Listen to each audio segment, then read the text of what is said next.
Hiya, it's Friday, CaliFreedom Friday. Thank you all for your patience as we have been having technological challenges. It is August 30th, 2024. Welcome to our Mankinder Proactivist Support Network. Strength in numbers, providing world-class media, music, movement marketing of joy, love, and freedom to exit and build our parallel economy, health, food, and communication systems, kinder communities for mankind worldwide from California, even with loud background volume. Communities. I'm on the Worldwide, road. California, even with mobile. And somehow I'm hearing a feedback. I'm on the road. If someone can mute the source of that, or that would be great. All right, continuing.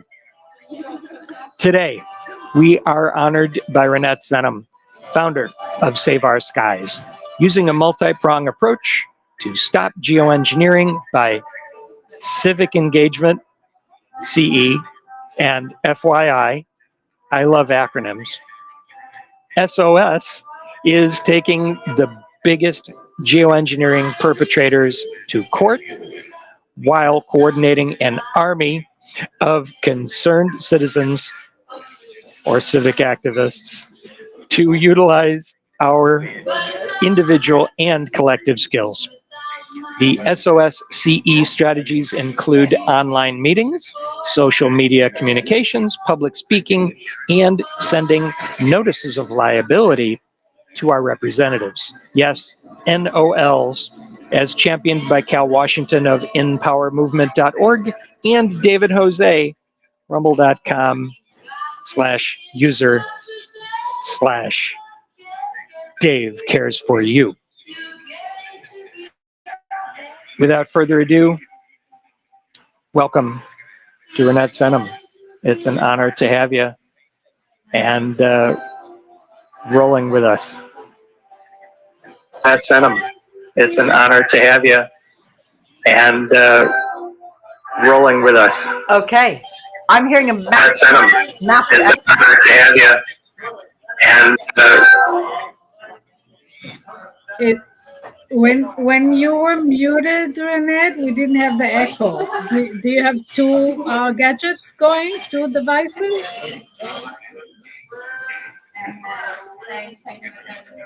No? Michael, you need to mute. Huh, interesting. All right, give it another try, see what happens.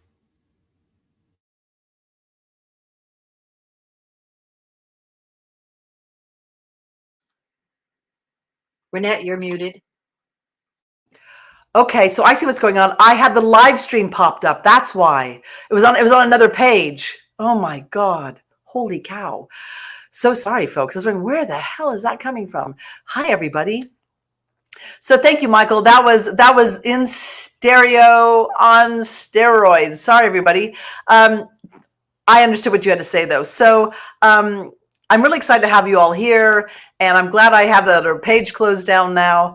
And so SaveOurSkies, we started a year and a half ago, and the objective was to create a multi-prong approach to geoengineering and addressing it. And there's several different approaches we're taking, and the reason why we're together today is specifically to talk about outreach. So one of the things we're working on is a court case that has to do with cloud seeding here with a irrigation district, which is very common in the Western United States.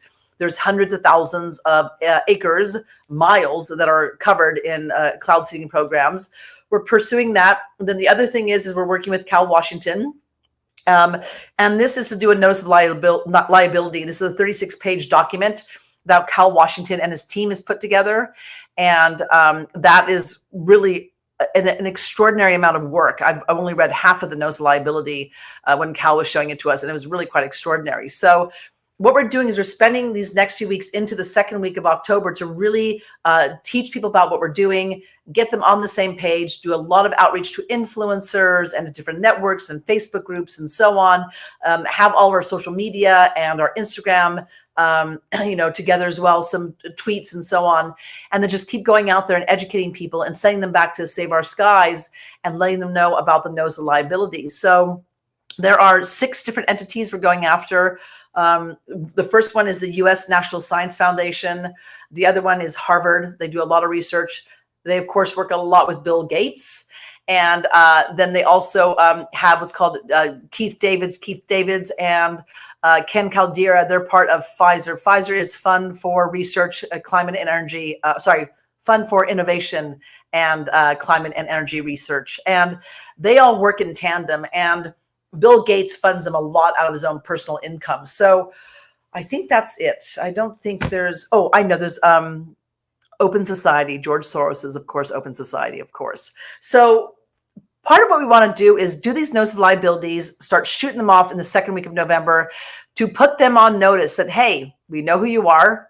We know your names. We're going to have the top 3 of the CEOs or directors of these boards or these organizations or companies. And we're going to send these notices off and we're going to say, we know what you're doing. You don't have our consent. It's not okay. You've got to prove to us you're not causing harm, which they cannot do. They cannot. And then the other thing is to luckily with In Power Movement, this is Cal Washington's website. When you go through, you join, and generally, this is hard for people to hear, but in order to join In Power Movement, it's $150 a year. It's an annual membership, but he's reducing it for $100 if you go through our Save Our Skies portal, essentially. And so you do this, you have also access to the notice liabilities for 5G, for smart meters, for cell antennas, and for vaccinations. And they have a legal team, and they literally hold your hand through the process to ensure that it's being done correctly. Now, what's lovely, though, is if you go through that Save Our Skies portal and you do the notice of liability, then they actually are tracking that. They're following that. So when they see, yes, Open Society got 100 notices of liability, or Bill Gates got 1,000 notices of liability, or so-and-so got 12, then they can see if there is a resignation on those boards, if that pressure actually garnered results, which they've had a lot of results, by the way. So they've done tens and tens of thousands of these, and they have had people resign. But most importantly, also, it's for a real big educational type of tool to really let people know, like, look, these are the people. They've got names. They live here. They have board members. They're real, and we're going to call them out. So what we want to talk about tonight is, what's the best way for us to really garner that outreach and that publicity. And so I've given Michael a list a couple of weeks ago. We sent out a press release to people that I've done interviews in the past, or they've interviewed me, or I've interviewed them.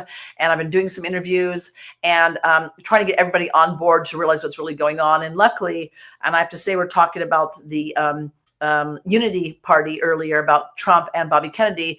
It's been very helpful to have Bobby Kennedy Jr. mention geoengineering and how he wants to bring an end to that as well. So I do, as I said in my Substack, I do plan on writing an open letter to both Trump and Bobby Kennedy. So, okay, let's do it. Let's get on it.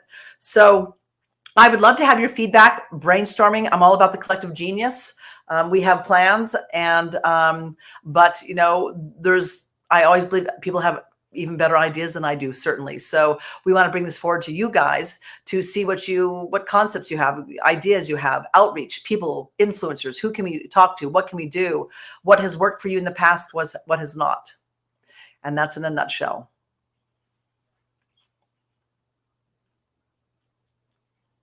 Do you want to start, Michael?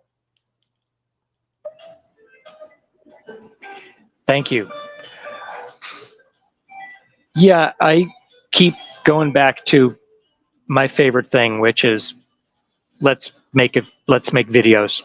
And having been a manager of rock bands and a maker of music videos, that's one of the things I want to do. One of the things I wanted to put out there today, but I'm going to hold back on it, is I have 2 main songs in mind that I want to rewrite just a little bit, that I think will be the theme songs of this movement, but I want folks to let us know that they want to be involved. So if you out there want to rewrite and co-produce songs for our movement, and that's why I call it movement marketing, because who else is doing that? Tell me, because I don't want to compete with anybody. I'd rather collaborate with folks. The more people that are marketing the movement for mankind, that's what I call it, the movement for life and joy and success and health for real, the more results we'll get. So I've dedicated myself to that because I'm a child of the advertising industry. It comes naturally to me. I can be a lot more polished, bring us more budget. We'll be more polished. Sorry, today's a bit sloppy. But from behind the scenes, folks keep saying, we are the heroes we've been looking for. All right, let's show up and do it. I've brainstormed with countless people, and I can take a project with willing participants from zero to hero. I studied the making and marketing of celebrities in college at Northwestern University and put that into action. So to me, even with the loud soundtrack going on here, Reinette Senham is the celebrity that I care about at the moment. Now, is she the celebrity? No. The skies and our health, that's the celebrity. She's carrying the message and has been fearless throughout her life. And this is just another project she's doing fearlessly that I'm honored to participate in. Let me see a hand. Who wants to pitch in on the conversation? Who's got an idea you want to pitch in? Throw your hat in the ring. Laura the Bruce. I can talk. First of all, thank you everybody for being here, and I appreciate every single one of you. And nice to meet the woman. I just forgot her name, but that's doing Save Our Skies. I've been very concerned about geoengineering for quite a while. I have weekly videos from Dane Wiggins. I'm sure you know him. And I'm very concerned about what's going on. And I know he has an activities section on his website as well. So I never took the initiative to do that. So I'm glad to have it here. And I'm definitely interested in being a part of that. NOLs, Notice of Liability, Notice of Harm. And also, Michael, I love your idea about doing videos, and you need dancing in it too. So I can do the choreography.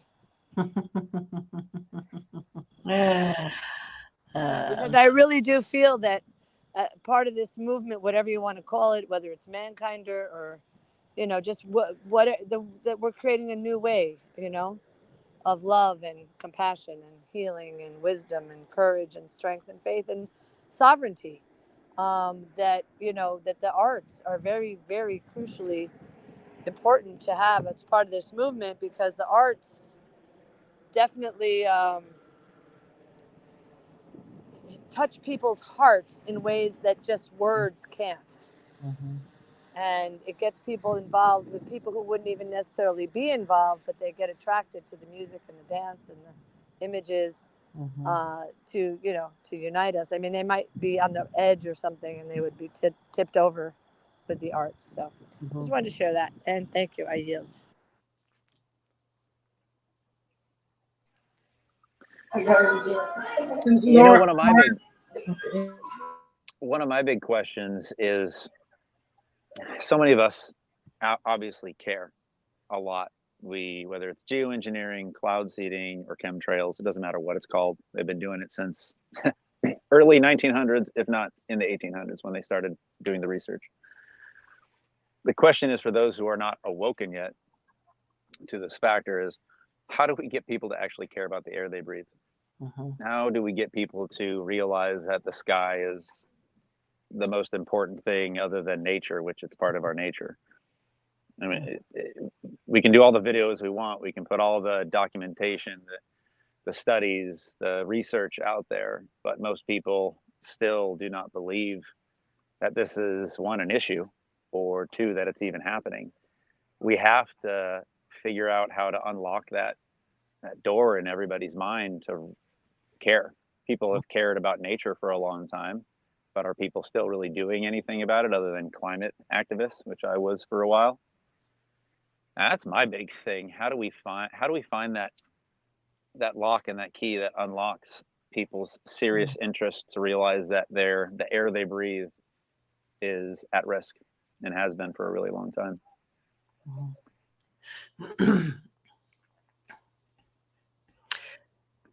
One of the things, if I can just respond to that, one of the things that we are seeing is waking people up. And this is Catherine Sari, who is a real powerful mama bear. And she is one of the first people I was working with Save Our Skies. And it was when we had these torrential freaking snowstorms a year and a half ago here in the Sierras, 60 feet of snow, and it just obliterated our wildlife and obliterated our trees that were built for snow.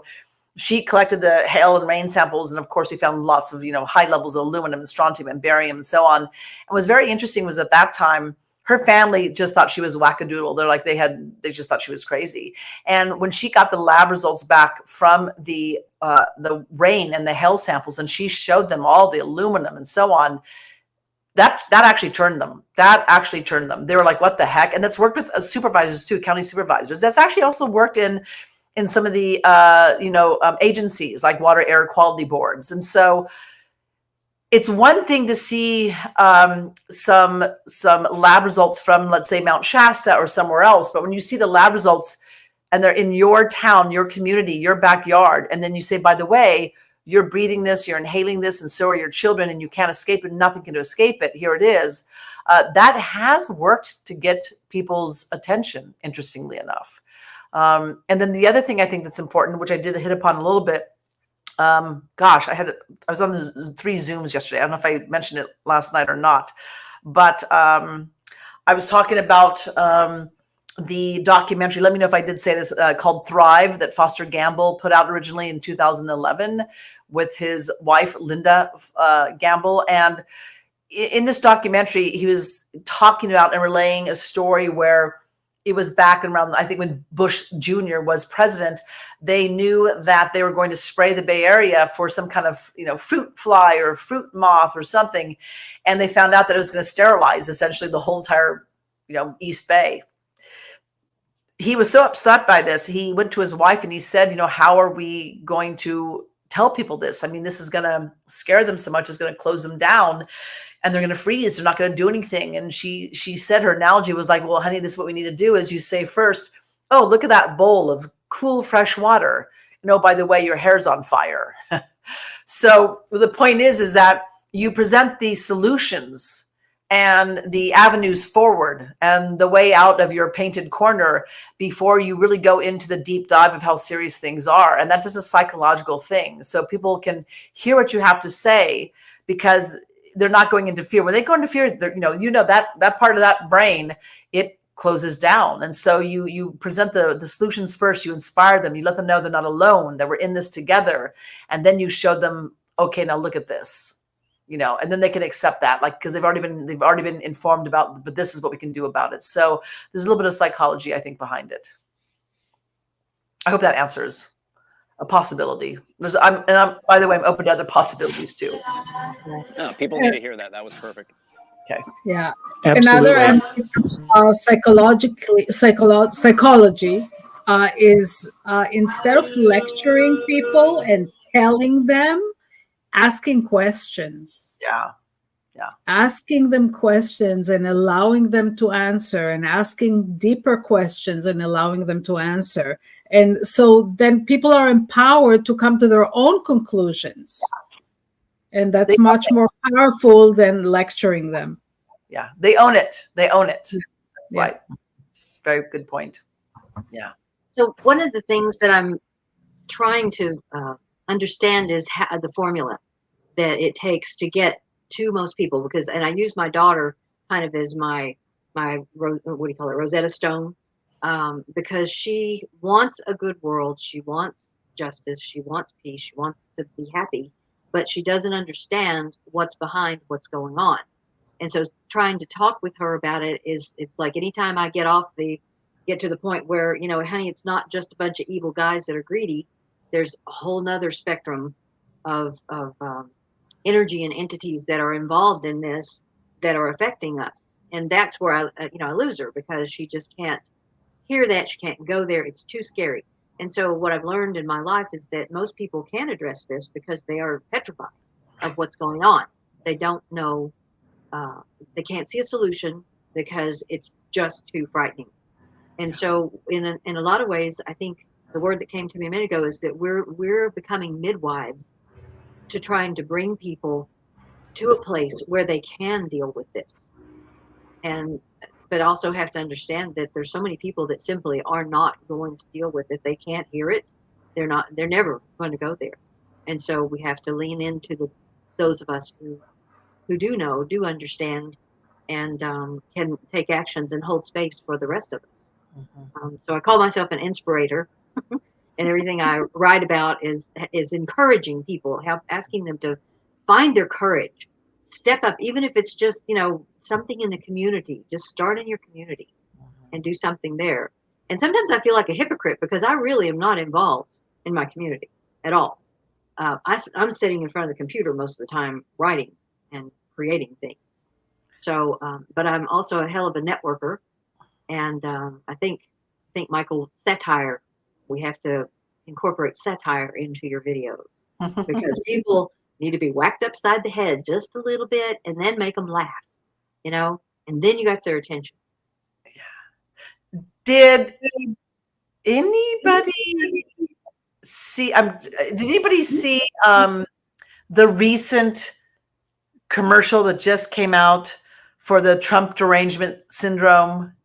Did you all see that? Yes, that's what to say. Yes, brilliant, brilliant.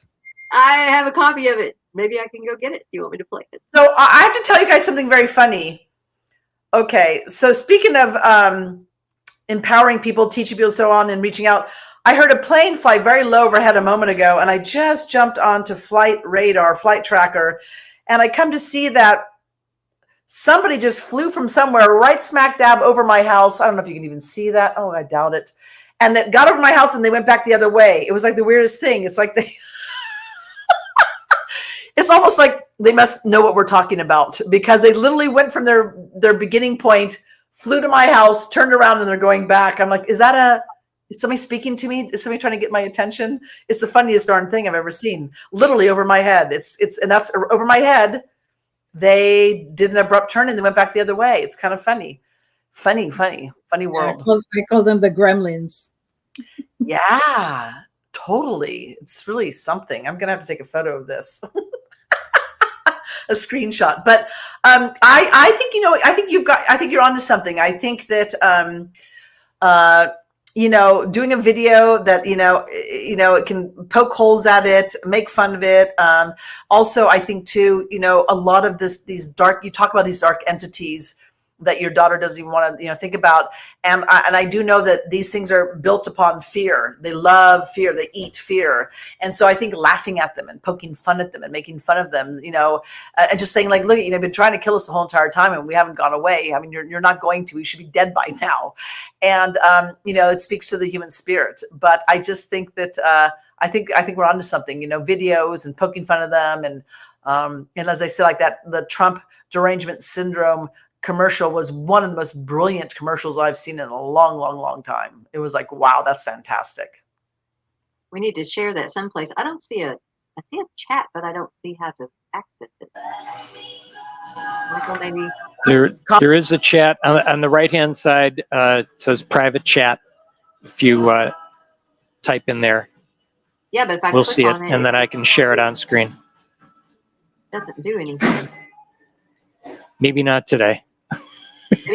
We're still coming out of Mercury retrograde, and to me this is this is kind of a practice session. I'm committed to do these Fridays until I'm gone.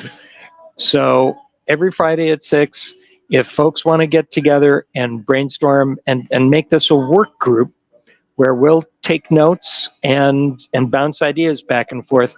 Right now, we're just establishing a bit of a framework. One of the things I see is, sadly, we have gotten so well trained to just follow habits. I said this to Josh Del Sol at one of the wrap-up parties for Liberty's Horizon. I said, people, they're not evil. They're not badly intentioned necessarily. They've just got habits. And it really took him by surprise to think about it. I could see him really processing that, because we just get used to doing things a certain way. And Laura, I'm right there with you. And I'm on the computer all the time telling people about, I always say, I use this thing to tell you why you shouldn't. So we're using this technology because it's what we've been given, and this is how we reach people. But ultimately, we got to use the technology to transition out of relying upon the technology. It's going to take a while because we've built up decades of habits. But we're going to be reaching out to, hiya, Derek Rose and John Bush. We're going to be talking to Freedom Cells people.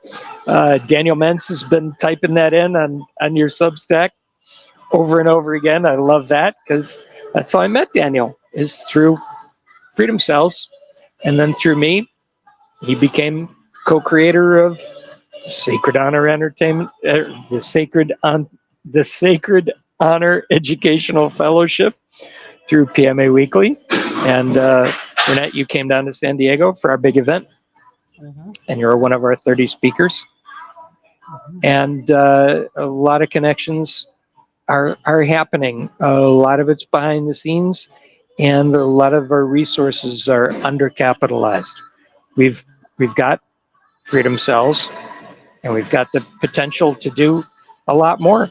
And folks don't necessarily understand why or how. So simplifying the message as I babble at length about the concept of, sorry about the 8-page letter, I didn't have time to write a shorter one. Right. When I apply myself and take all the babble and then edit it down, we simplify the message. And it's got to be just one simple jingle or a slogan or graphic, and we can do that. I like that. The other thing too that I'd like to address, and I'd like you to maybe speak to this, Reinette, since you've been in the political world. I've been intentionally apolitical all my life. I absolutely could not tolerate. My dad always used to yell at me, "Why don't you vote?" It's like, because there's nothing to vote for. What, why do I want to play the game? So, so what I've watched, and I've worked for AWB for 3 years, which was the State Chamber of Commerce, which taught me way more about legislation than I ever wanted to know. But the point I want to make is that when Trump came into office, I was extremely surprised. I was like, what, how did this even happen? I didn't understand at all. Like, where did this guy come? Did he used to fire people? Who is he? So, and it's just gotten worse from there. Although, some really good things. At least I could afford to buy gas and groceries when he was in office, right? And so when Kennedy came on board, I thought, well, why don't Trump and Kennedy come together and work together? They both have different power sets, right? But the point is, I think that we need to be very careful and help people understand that we can't just hand this over to these guys and expect them to save us, because they are not our saviors. 100%. Now they're playing a part and they have a role, and hopefully they'll help in some ways, and God help, anything's better than Kamala, right? Kamala. But yeah, so we need to not give up the responsibility as adults. That's my whole point. Yeah, no, I agree with you 100%. In fact, I've been for many, many years been really pushing the local level, like, running locally and so on. And this is the first time ever where I'm really looking at the national level saying we really need assistance big time, because we don't have control over the border as local citizens. Not unless we're going to go down there and, shear away and protect the border itself.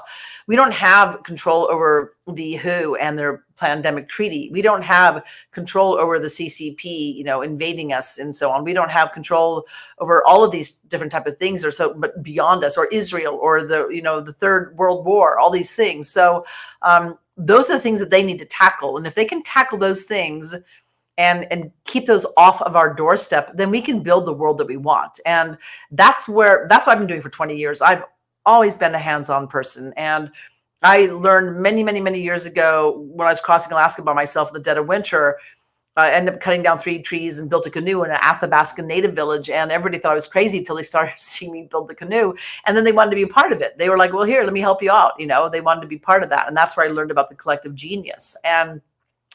And so my point is that what I'm looking for with our national leaders is to ensure our constitutional rights and to protect our nation, so we're not going to be infiltrated and invaded and destroyed from the inside out.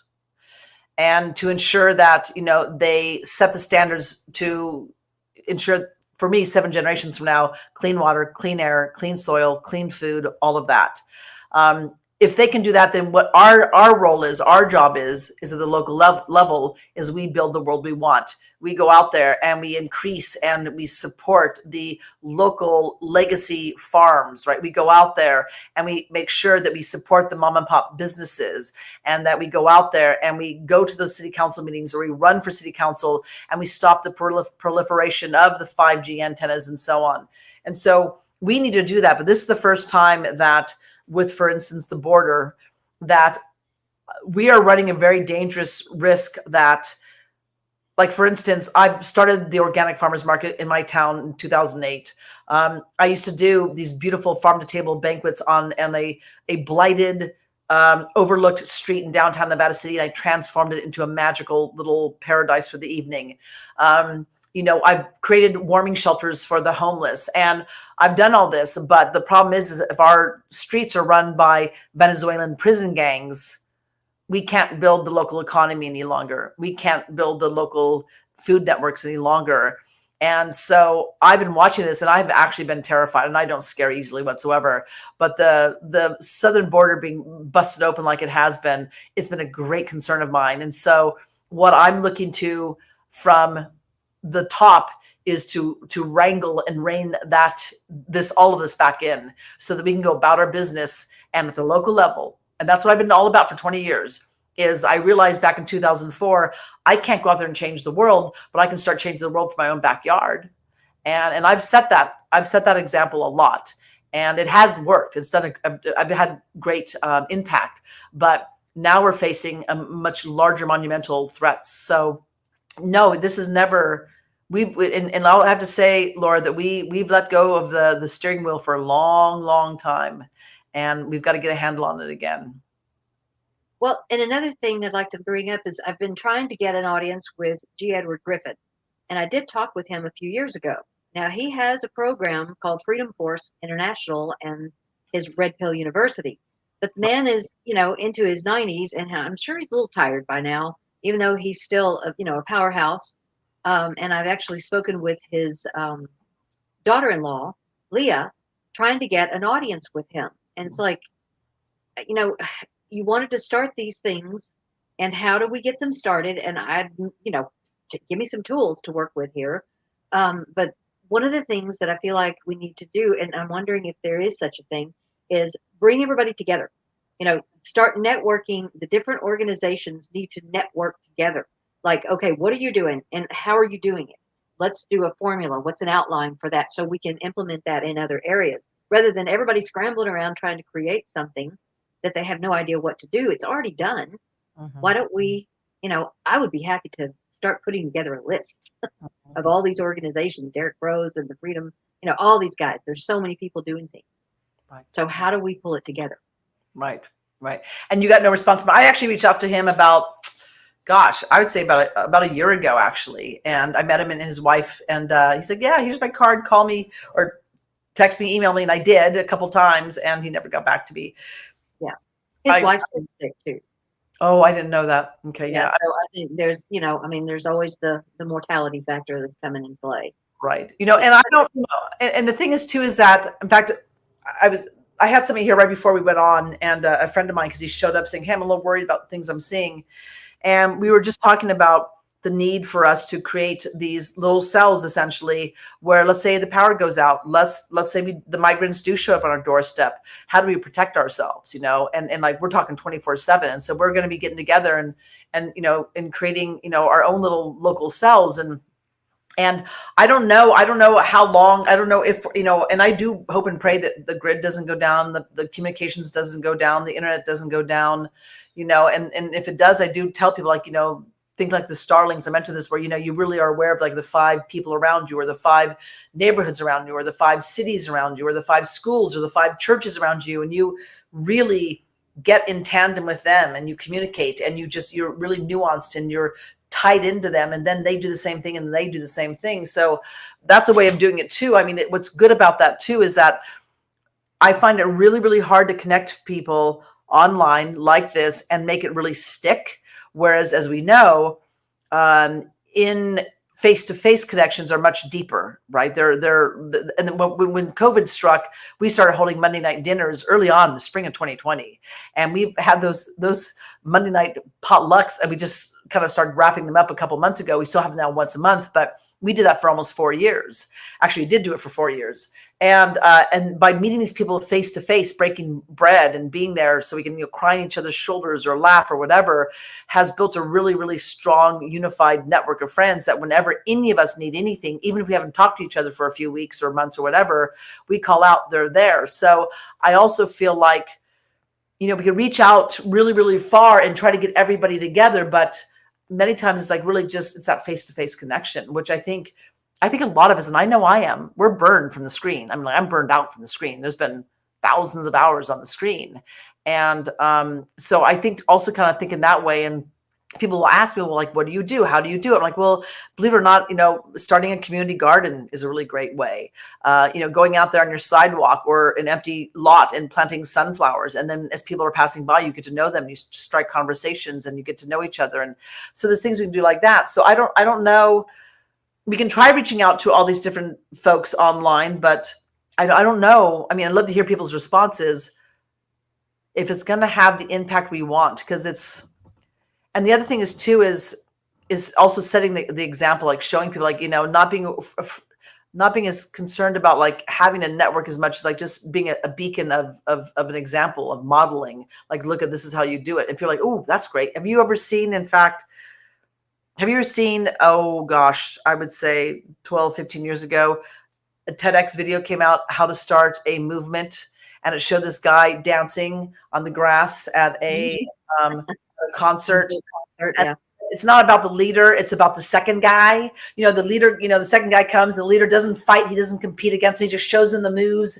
And then the second guy is like, hey, I want to do that. And then he calls in his friends, and then you've got a movement.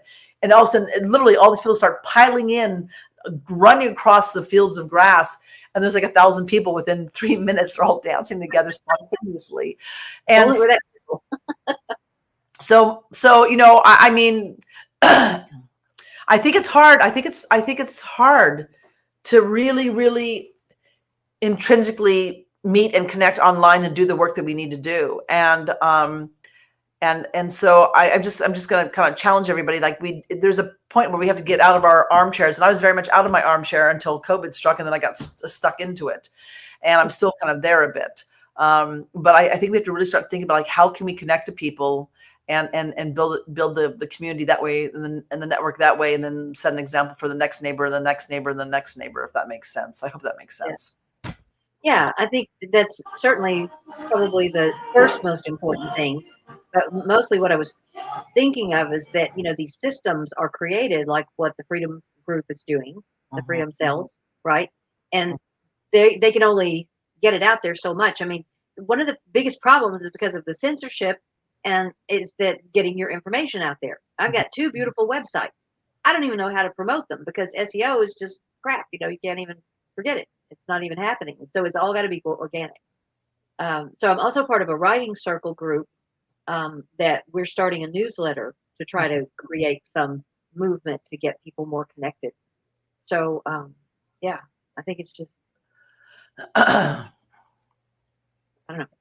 Yeah, you know, I mean, yeah. So I would say trying to get into the physical form as much as possible. And so, so we have here, Laura's proposal was suggested years ago in Nevada City, starting prior to Liberty's horizons, including both Derek Braz and Reinette Sentiment. Neither have a reliable history of returning calls, staying in contact, and absolutely impossible for me to stay in contact with everybody. I wish I could. Collaborative team meetings or workshop type labs leading to functional, viable results. They're fantastically intriguing talking heads for political entertainment. Well, I just have to say that before I had to get renegated onto Zoom calls and so on with COVID, we were actually kicking ass, you know, in the real world. So that's where I actually shine the most.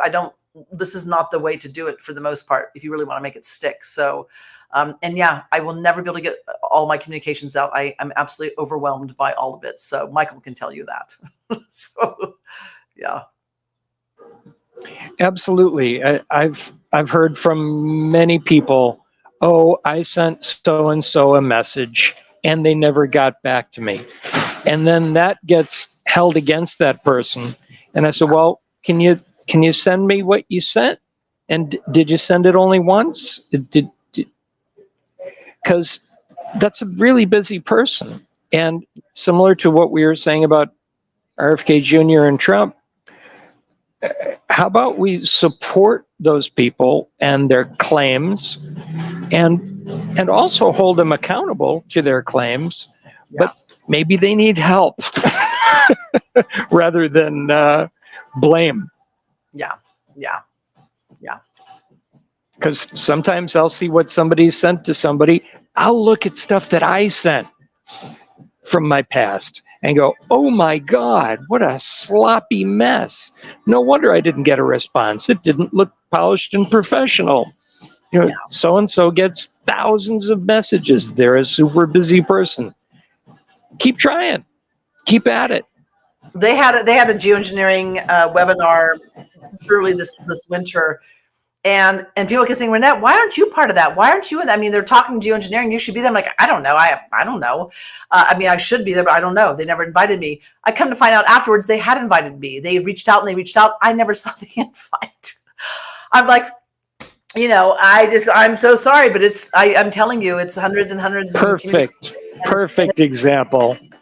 I mean, like, why aren't you guys inviting me? It's like, well, we did. You never responded. I'm like, aye. But you have to understand, you got Instagram, you've got Facebook, you've got Twitter, you've got texts, you've got this, you've got Zooms, you've got websites. I'm like, I'm one person. And again, I go back to, like, for instance, when we had the farmers market, I was down there every Saturday morning at 6:30 a.m. We would connect face to face. What you doing? Let's talk. Let's have a beer afterwards. Bum, bum, bum. It got done. That's why I go back to, this is very difficult to make really, really fly. And it's the physical, it's the face to face that works. And when I was doing my face to face work for 20 years in the city, I can show you my resume. I got a lot done, and I did pretty much all of it without any money. And that's because we weren't inundating each other with messages. It's a tough conundrum we're in these days with communication. It's really difficult. And that's probably why, like, when I reached out to Edward Griffin, as you did, I talked to him. He's like, yeah.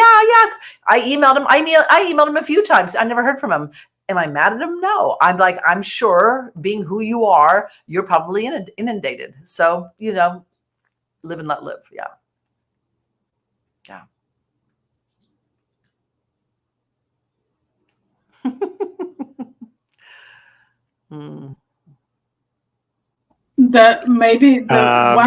One of the problems is that we're trying to create a movement that crosses counties and maybe countries.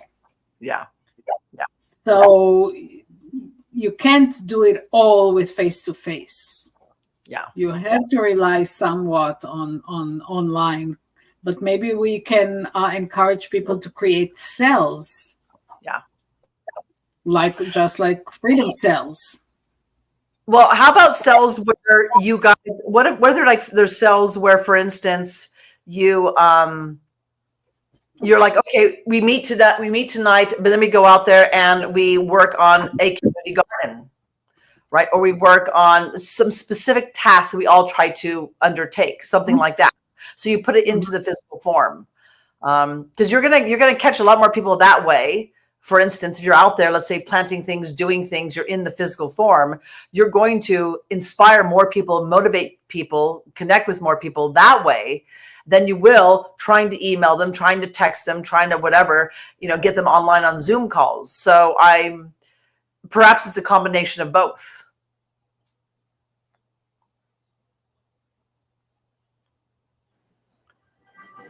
Yes. And Reinette, you are so savvy on so many topics. I've been always delighted to see you addressing every issue under the sun, and you can rattle off the top of your head with a great deal of expertise, whether it's political, metaphysical, health-oriented, whatever. You're fearless on every topic I've seen. It's just delightful to observe. And so, to me, I'm looking at, we're on Save Our Skies right now, and we have a time frame on that. But long term, what's your vision? What's your legacy? What's your big picture long term plan? Because to address another comment from YouTube, from what I can see, people like Reinette and Derek and myself are all about the service to others, not service to self. Right. I mean, ultimately, we know when I ran for governor in 2022, one of the things that was really important to me, and I was asking over and over again, is once you got, like, for instance, I got elected to city council, the question became, okay, once you're on city council, once you're in an elected position, for instance, how's your leadership being measured? Like, what's the measurement? What's the metrics?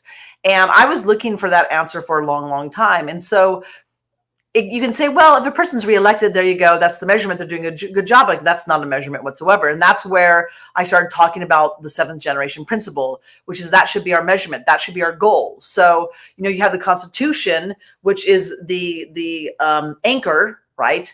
And then you have that 7th generation principle, which is your compass. It's giving your direction. It's telling you that this is how you should make your decisions. And so ultimately for me, part of Save Our Skies is it's very much about the 7th generation principle, because I can go out there and try to save the redwoods. I can go out there and try to save the salmon, or organic, start organic farms everywhere. But if we're being sprayed like bugs, it's all for nothing. And so ultimately the 7th generation principle, and Save Our Skies is under Gen 7. And Gen 7 is about the 7th generation principle. That is the 501c3. And Save Our Skies is a component of that. But ultimately the objective is to clear out our skies so we're not spraying ourselves every single day, losing our pollinators, losing our birds, having our crops and our trees die, and destroying our topsoil. That's what I want my legacy to be. And that is actually something, in spite of what Great Works Alliance, who does not give their real name, that is something that I actually work on every single day. And if they ever want to sit down and have a cup of coffee with me and give me their real name, I'd be happy to sit down and show them what I've done in the last 24 years. We can make that happen. They are friends who tend, in their online discourse, toward the snarky or critical energy, which I appreciate, because folks have got to be held accountable. I try to temper that. That's my job. I'm the kinder man, right? Yeah. I asked for it. I believe in being productive, and I also believe that there is that touch of genius. And if somebody has a specific thing they need to speak about, that they should speak about it. But other than that, being an armchair warrior, or pecking away at your keyboards and attacking people. I have a lot of people I can attack for good reason, and I don't, because it's not helping us. And the only time I will attack back is if I have to protect ourselves. But I think that kind of keyboard wiring and pecking at the keyboard is part of the problem, actually. I think it's a disintegration of our society because of that. And it's caused a lot of harm. And I'm just not supportive of that at all. I'm like, how do we move forward? That's why I really love what Bobby and Trump's doing, is because they're going beyond that. And we've been wallowing in this kind of atmosphere for a long, long time, since the advent of online communication. And I think that people are really, really hungry for something sincerely different. I agree. And that's why I use the hashtag offers and needs. Start with, what are you offering? What are your offers, and what are your needs? Because if you don't get your needs met, you're not going to be as effective. As I would always say, feed your crew. Right.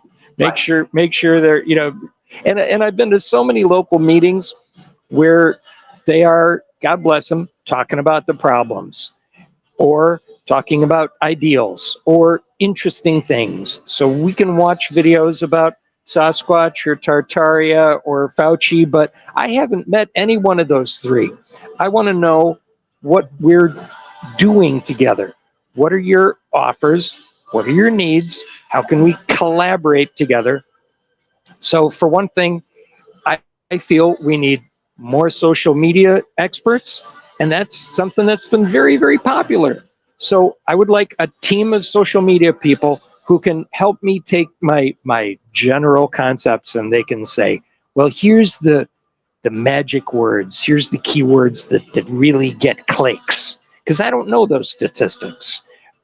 You worked with Jamie Arrigo. She's a super, probably not available right now, super slick, polished, professional social media manager. People like that.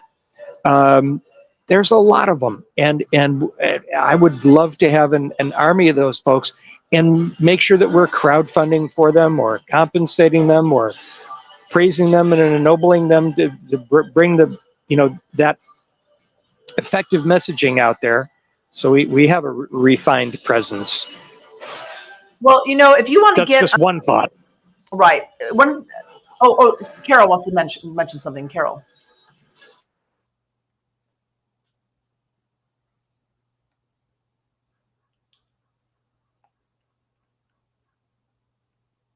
Nope. Still not. I couldn't find the unmute. Different platform. Hi, I don't know if you remember me. I met you on Humanity Rising a long time ago when you were running for governor. Yes. I'm in Belize. And so I have a thought, because you mentioned the city council. Right. And are you familiar with Richard Flyer, who wrote Symbiotic Culture? I am not. Oh, wow. Well, I think and I can introduce you to him. Okay. And he is in Hawaii right now, but and he collaborated. Who collaborated on his book with him is Steve Behrman, who is Swami Vivekananda, who co-authored Dr. Bruce Lipton's book, Power Belief. No, I was helping him edit that book. Wow. But his second one. It's actually his third, because nobody knows about the one in between, which is Fractal Biology, which he gave me a copy of. But it's Spontaneous Evolution. And basically, he said that we are on the precipice of annihilation, and what's going to save us is cooperation. And in the last chapter, the one thing he said is 90 to 95% of the time, if there is a problem, then it's not the problem that needs to be fixed, it's the system. You need to change the system. And he said the one man that is really doing something that's making a difference is Richard Flyer. And he was doing the conscious community networks, where, and he did this very successfully in Reno and other places, where people would get together, usually from some New Thought church, every 2 weeks, have a potluck, and decide on issues that they needed to advise the city council. Nice. So what they were doing was advising the city council at the grassroots level. Right. And they were really making headways and results. They even advised parliaments. Wow. So now he's written the book now with he's collaborated. It's his book, but Steve has collaborated with Richard on symbiotic, and he's giving it away. He's sending me to the chapters, and so I immediately called him when I read that and tried to set it up in the Palm Springs area, and the New Thought churches, they got so bureaucratic, it was hard to set something up. And so now there's a whole nother concept of really creating facilities where people could come learn how to really learn how to live free, live in community, in cooperation, learn the farming, and then take it back to their communities. Right. But so now when we're talking about saving the skies, now that would be advising the city council, or what level would you have to do that is my question. Well, I like your concept. Because this is one thing with city councils I know is that when people come forward and they just complain, the city council like, what do you want to do about it? Yeah. But when you come to the city council and say we have a problem and this is what we suggest, this is a list of suggestions, then like, okay, fantastic, thank you very much. They're more likely to move on it. Now, the other thing that we did, and this is something to really keep yourselves on track if you really want to get serious, is that I actually like the idea of having people getting together. Maybe it's a Zoom call, right? Maybe you get people. It would be now. Right, exactly. Or you have a potluck with your friends who are concerned about the sky. And you talk about, okay, this is what we're going to do. And then you go before the city council, out public comment, and you inform them. You give them the rainwater results and say, hey, look at this, what's going on. But this is what you can do about it, right? This is what you can contact. This is what you can support. Here's some legislation. You can write letters on our behalf to the water and air quality boards, or whatever they're called in your state. And then of course, what's great about this too is that almost all of these meetings are recorded. They just do that, because they legally have to. And so you already have that also, so you can kind of push that out on social media as well. Now, I want to say something is one of the things we were very, very productive. And this was back in 2009. I had a community congress and we brought in over 300 people into what's called our local foundry. It's like this big space, 300 people. And I actually brought in a facilitator that we use at City Hall. And she came in every single 6 months. And we did what's called a SWOT analysis, which is your strengths, your weaknesses, your opportunities, and your threats, which I've been telling people to do locally with COVID, with your friends and loved ones, to really find out what you got going and what you don't got going, for your inner circle. But we would do that. What would happen is that then we'd identify our weaknesses, our strengths, all these kind of things, lay it out there. And then we identify our top 5 goals. And then we say, okay, here's our top 5 goals. We want to do this, this, this, and this within 6 months. Then you'll say, okay, so-and-so, this fits you. Can you do this? And you need to do this by this date, right? And you want to keep it within that 6-month time frame, because if it's too far out, it'll just go to the wayside and you'll forget about it. So my point is this. If we really want to be constructive, what we can do is have potlucks, have the fun, but then make sure that we are setting ourselves to speak to the city council, to set goals, that we really set real goals, like this is a date. And if you have to move it, then you move it, but it's done consciously. And so, if we really want to hit the ground running and do things like that, we've done that. And let me tell you, when we did do that with the community congress, within a matter of just a few months, we had completely gutted out and reconstructed a city-owned building, and we turned it into a local sustainability center in 2009 and 2010. And that's what came out of that, because we were very, very on point, and everybody knew what their job was. So it wasn't like, oh, we want to do this, but nobody had an assignment with a deadline. And so it might be good for us to do that even here. Like if we want to do something and push out content, as Michael's saying, who can create the content? Who can create the images? Who can create the outreach or the list? Like I've constructed a list. The dream team. Right. But we have very clear goals and dates with them. And then we come back 2 weeks later, or we come back a month later, like, Joe, did you do it? How about you? Do you need an extra week? Okay, we'll give you an extra week. Okay, Susan here, she accomplished her goal. Next. I mean, and as a city, we have like 30 staff members in a full service city. That's police, water, sewage, public works, parks.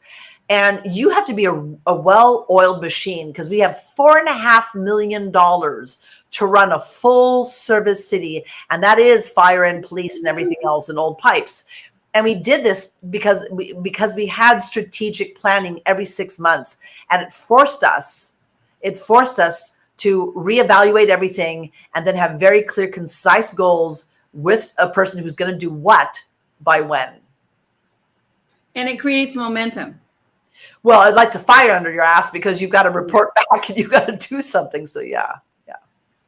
That's excellent. So my question is, what can the city council do if do they have the power to actually stop the spraying the skies? Well, one part of if not them, who does?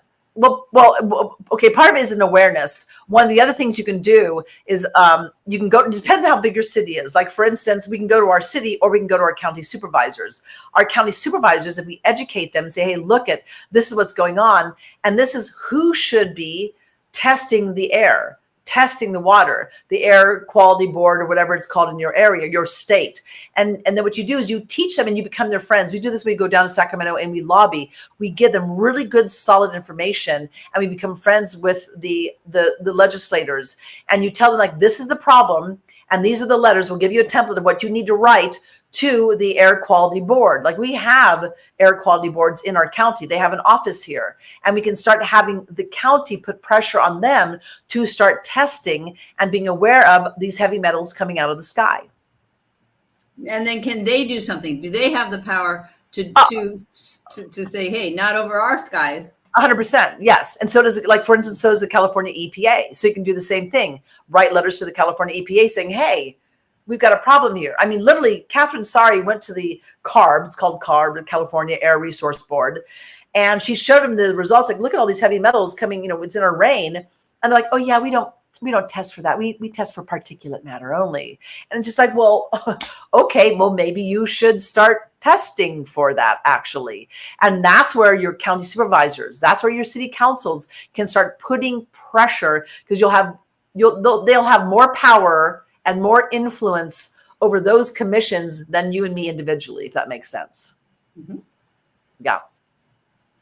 And that's something that we can, and again, what we can do is we can develop the templates, the letters, right? So people can, they don't have to do all the writing and all that, all the heavy lifting. And even like, putting out next door neighbor, next door, putting out on social media, educating people, getting people to show up, letting them know, hey, we're going to be having a city council meeting. We're going to speak, public comment on this, push that stuff out. So the thing is, what we can do is really try to do most of the heavy lifting for everybody, which is kind of what we have a Save Our Skies toolkit on the landing page, and it's like 75 slides in a PowerPoint slide deck. It has on slide 60, it goes into step by step what you need to do to test your rainwater, where to send it, what to test for, how to write public records requests to get information from certain entities that might be spraying you. I mean, literally how to correspond with your elected officials. So we actually have that toolkit laid out in a PowerPoint form. And it enables people to go, oh, I can do that. Just take it and run. And so that's some of the stuff that we can do, is kind of create that toolkit and that roadway where we can go to our elected officials and be empowered. We can speak to truth. We know what we're talking about. We have the evidence. We have the documentation. We have the studies. And we can make it as easy as possible for our leaders to do the job we want them to do, which, like, can you write a letter on our behalf to the Air Water Quality Board? Can you pressure them to start testing for these heavy metals? If that makes sense. Thank you. Yeah. And Reinette, one of the last conversations that we were having, I think with Cal on our channel, I really do want to chat with you a little bit more, because next year I'm planning on running for mayor of Snohomish, and these are all fantastic ideas, and I would love to have a game plan besides a platform and ideas, grandiose ideas to actually help everybody. But that's perfect. It's simply just the idea of being able to, we do testing for a lot of our products, but that's at a whole different level. So if you already have the right departments to contact, and the right vernacular of what tests to do, that would be great. Would really love to have that on board already. That'd be fantastic. Yeah, we do have it laid out. So that'd be great. That'd be fantastic. Yeah. I mean, because the thing is that it is overwhelming. You have to do a lot of research. Like Catherine's very brave. She'll go on there and just call people up. She'll call airports. She'll call, cloud seeding companies and so on. She's a go-getter. And most people are afraid to do that. She called up the McCampbell Labs. Okay, how do I test for this? And then, I made her like write it all down, and then I put it into PowerPoint form and I put it online. And so, most people don't have that capacity or bandwidth. And so what we're trying to do is make activism as easy as possible and give people information they can to be as accurate and informed so they can inform their leaders as well. So, I mean, that's kind of what we have been putting together with Save Our Skies. And the other piece that I have, which is the legislation, which is in its now third version, is the same thing. It's like, I've never written legislation, but I went out there and I just started, learning curve and so on and doing that and getting feedback. And my objective is to put it out there so others don't have to do that work and be intimidated by it. So, I think that's some of the best things we can do. And maybe encourage people like, once a month we get on these Zoom calls, we talk, how did it go for you? How was your public mic, 3-minute comment? What worked, what didn't work? And again, Catherine Sari found out firsthand when she shows the lab results of like, this is our rainwater, not over there, not in another state, but our rainwater. It makes them pay attention. I have to tell you, like, wait, what? This is us? And they're shocked. And that's what you want, a little power to, rattle their cage a little bit and wake them up. Yeah. Any other questions, comments, feedback? Well, I want to know, would you like me to get you in touch with Richard? I would love for you to get me in touch with you. And what I would recommend, and Michael can tell you, the best thing to do would be to text me, because if you do email me, the chances are I will not see it. Well, that's the way I am. And, if we can become Facebook friends, I do Messenger. That's how I do it. Well, I'm really more text. I get overwhelmed by social media. Well, I'm in Belize, and I don't have a way to really text. Are you on Telegram at all? I'll tell you what, Carol. You're on. Carol, I'll tell you what. Email. Carol, can I intermediate? Yeah. If you get stuff to me, I will put it in the mix and make sure it gets handled. But let's if you're let's go I would like if to we be able can. To, oh, yeah, that's good too. But I seem to miss your communication sometimes. So Reinette, is email text? Is that like to a telephone number? Yeah, I'll give it to you. Okay, Yep. that's better because I can call. I right now. You ready? Yes. 530-264-6048. Okay, that's much easier. I have Skype and I can call. Okay, But great. I don't have. You can text me. I can't text you, Okay, and well, I'll never see it. So this tell is me a about Save Our Skies. That's another thing. Okay, So it's SaveOurSkies.org. well, Telegram. Are you on Telegram, Carol? Yes, I am. So Save Our I'm- Skies team is a good place because I check that pretty much every day. So that's another Okay. good way to communicate. And then, and for me on Telegram, I am Sarah Sue Angel Hair. Okay, Sarah Sue. Okay, so I'll look for you to let you. If people try to Telegram me a personal message on Telegram, it will sync to the bottom immediately. So just know, if you're messaging me on Telegram, I can tell you I will never see it. It's going to go right to the. I'm not real schooled on Telegram. I just started using it again, and I'm a talker. I'll just give you a call, and because I'm talking with Richard early this week, and I'll tell him about you. I would love to speak with him and also interview him. He would love that because he was going to be do something on Earthstock, and the organizer kind of dropped the ball. I got him together with Swami Bayandananda, and we had a conference call, and Michael DiMartino dropped the ball. Yeah. Well, I would love to interview him. I would love to get that out there and love to apply it, especially towards Save Our Skies. That'd be fantastic. Oh, you'll love it. Yeah, that'd be great.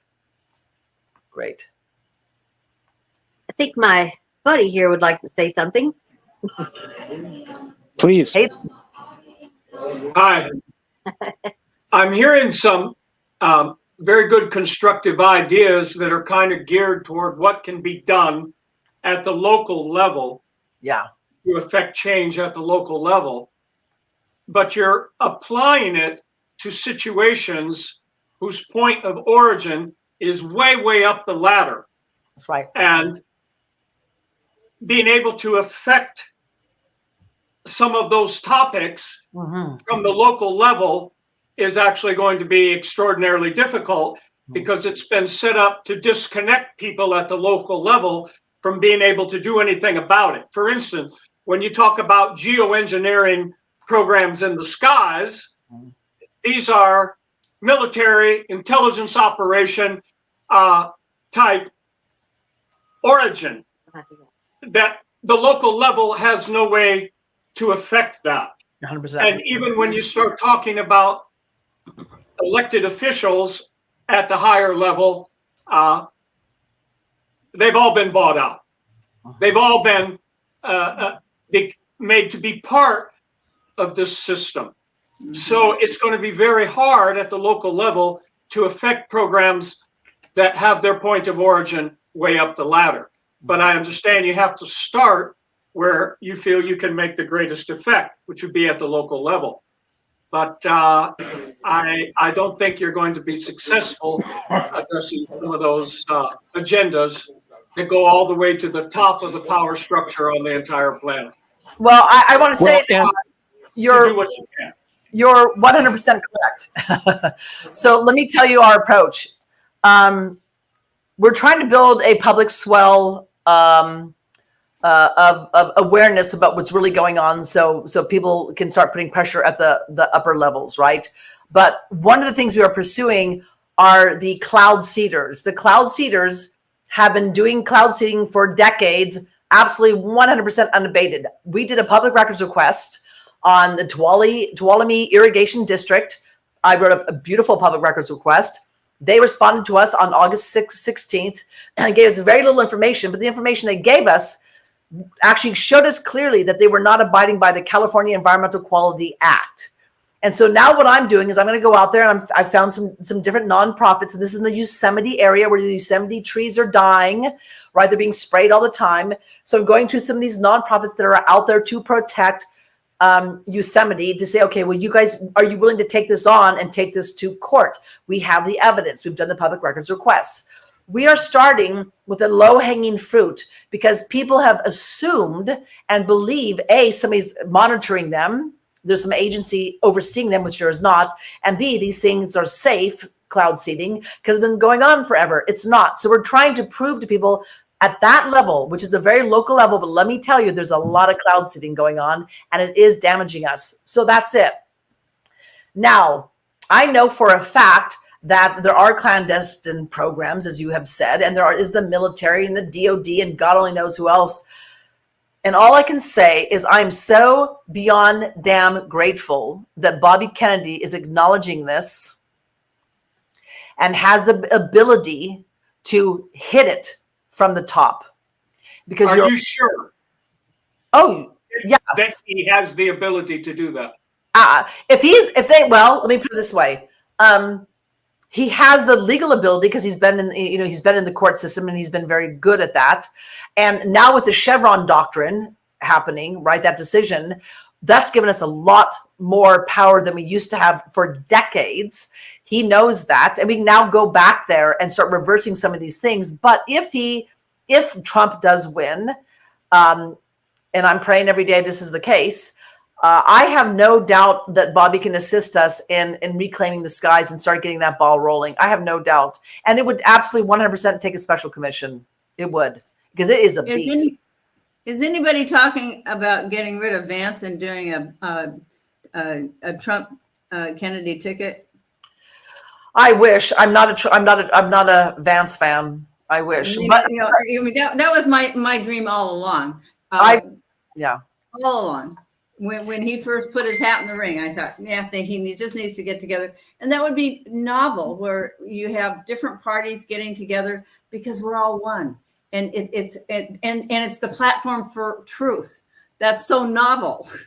Right. Well, I think essentially they're doing that now, right? They're doing this parallel unity party, and it's not an official party, but they're bringing in the Democrats who are deserting the Democratic Party, and they are coalescing and coming together. And what I do like about that is I go back to, again, when I have a concept or an idea and I put it forward to the community, I'm like, yeah, I got this great idea. But when they add to it and they add that collective genius, it always supersedes my wildest expectations. And so I think that if it is true that they really are putting together this unity party, and they've got the Elon Musks and the Viviks and the Tulsis and the so on, and then they're going to bring more people on, you've got some brain power there.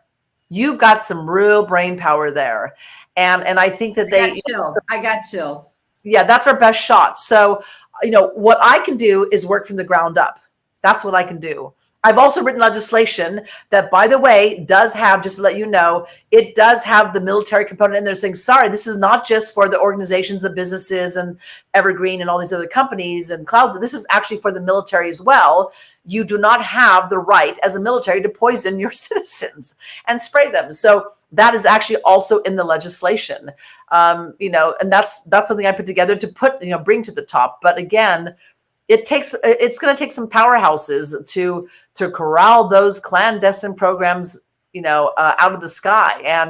And the best thing we can do, though, is build that groundswell of support and awareness where they feel the pressure cooker. And also the other thing, which Jim Lee talks about, which is also in the legislation, is real-time monitoring, citizen real-time monitoring, where their citizens are, and it's just like a small device, plug and play. You can actually, put in little different plugs, essentially, that allow you to test for aluminum or radiation or strontium, whatever it is you want to test for. And it goes into a national database. And that is something that Jim Lee has been advocating for, which I think is a brilliant idea. And are you familiar with Deborah Traveris of StopTheCrime.net? Very much so, yes. We talk regularly. Oh, good. Yeah. Her message scares most people. I've interviewed her. I interviewed her about a year ago, and I didn't put it up on Substack. Her feeling is, forget about it, and there's nothing you can do. Go off grid, run away, start your homestead and call it a day. And she and I have had diametrically opposed, ideology on this topic. I'm like, look, I know it's scary out there, but I do believe in a God, and I do have hope. And while I am willing to deliver difficult to digest messages, I'm not going to go out there and tell people to give up. And we actually had an argument about 4 months ago when I put out a piece that was too hopeful for her, and she said it was too much hopium, blah blah blah. And I'm like, I'm not telling parents to give up on their children's future, Deborah. I'm not doing that. And you and I are going to have to disagree on that. I agree with you. I know what you're talking about. All the stuff you're talking about is absolutely true, but I'm not going to give up. And so I didn't put the interview up there because it was just too damn scary for people. I'm like, no, this is where you're actually going to close people down, and I can't do that. I don't believe that. No. I would never suggest that anyone give up, and I would never suggest anybody not do what they can, and I would never suggest people not to have hope. But I would also not suggest they put their belief and power in people that I say are controlled opposition, and they're not there. No matter how much brain power you may think they have, they're not put in that position to deliver what we want.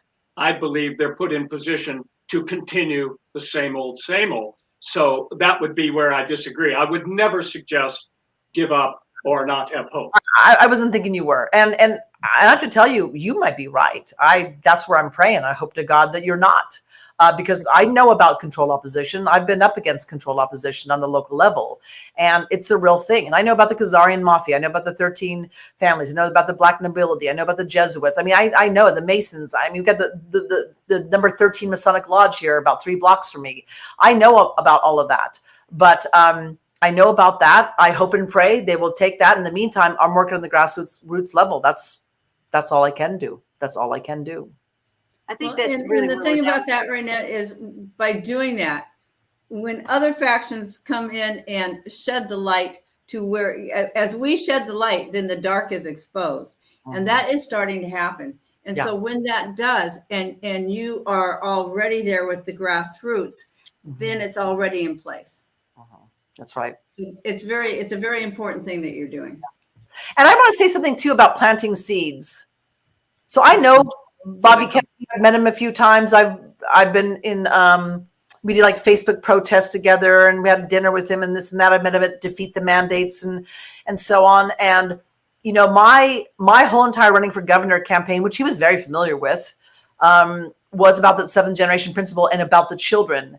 And when Nicole Shanahan was announced in Oakland that she was running as the VP with Bobby, I was there because my former campaign manager was actually managing the California campaign for Bobby. And when I went up to Nicole to shake her hand and say congratulations, I said, when you're addressing climate change, which by the way I do not believe in, but I said, when you address climate change, can you do it through the lens of rebuilding our topsoil? And the fact that I just saw Bobby Kennedy on the Tucker Carlson show saying if we're going to address climate change, which is a boondoggle, but doesn't matter whether you believe in climate change or not, rebuilding our topsoil is huge. It's huge for all the benefits. The fact that I saw Bobby Kennedy Jr. saying that we need to prioritize and rebuild our topsoil, I was like, holy hell, he just took it to another level. That is fantastic. And that is a seed that we planted at the local level. Wow. Well, and again, the midwife thing is that, you know, we're creating the energy. So regardless of what their agenda is at this point or where they think they're going to take it, we can affect them with the energy that we hold. And that's kind of like my fatalistic point of view. And to what you were saying, I'm sorry, what's your name? Is it your husband, boyfriend? You know me. I'm Thomas Guitar Man. We email back and forth a lot.